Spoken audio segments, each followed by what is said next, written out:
உலக புகழ்பெற்ற திருச்செந்தூர் சுப்பிரமணிய சுவாமி கோவிலில் மாசி தேரோட்டம் கோலாகலமாக நடைபெற்றது. இதுகுறித்து நமது செய்தியாளர் சுடலைக்குமார் வழங்கிய கூடுதல் தகவல்களை தற்போது காணலாம். முருகனின் அறுபடை வீடுகளில் இரண்டாம் படை வீடான திருச்செந்தூர் அருள்மிகு சுப்பிரமணிய சுவாமி ஆண்டுதோறும் கொண்டாடப்படும் முக்கிய திருவிழாக்களில் ஒன்று இந்த மாசி திருவிழா.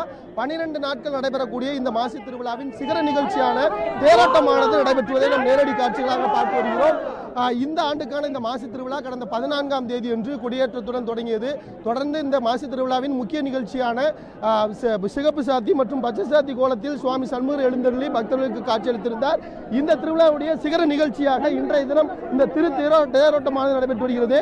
முதற்கட்டமாக விநாயகர் தேர் எடுக்கப்பட்டது பக்தர்கள். தற்பொழுது சுவாமி குமரடங்க பெருமான் எழுந்தருளில் இந்த தேரானது பக்தர்களால் வடம்பிடித்தல் துறை பார்க்க முடியும். இது குறித்து நம்மோடு பேசுவதற்காக பக்தர்கள் நம்மோடு எந்திக்காரம் கேட்கலாம். சார் வணக்கம். இந்த மாசி திருவிழா எவ்வளவு சிறப்பாக ஒவ்வொரு ஆண்டு கொண்டாடு?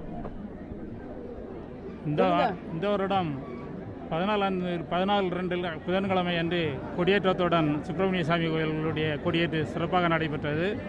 அதைத் தொடர்ந்து சொகுச்சாத்தி தரிசனம் வந்து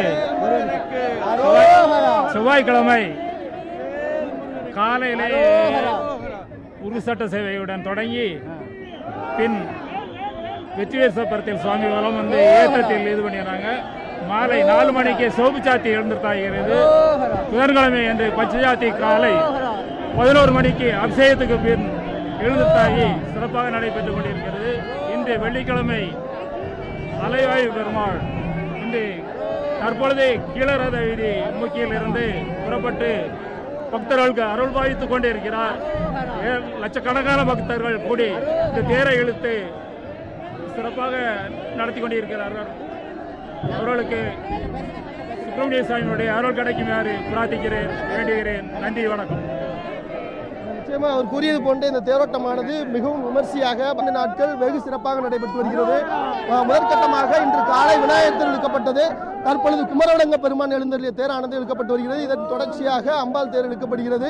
நாளைய தினம் 11ஆம் திருவிழாவான நாளைய தினம் தெப்ப திருவிழாவானது நடைபெற இருக்கின்றது. 12ஆம் திருவிழாவோடு இந்த மாசி திருவிழாவானது நிறைவு பெற இருக்கிறது. தற்பொழுது இந்த தேரோட்டமானது மிகவும் கோலாகலமாக நடைபெற்றுவதை நம்மால் பார்க்க முடிகிறது. ஒளிப்பதிவாளர் மணிகண்டன் மற்றும் செய்தியாளர் ஐகோட்டுடன் எம் சுடலைக்குமார், நியூஸ் 7 தமிழ், திருச்செந்தூர்.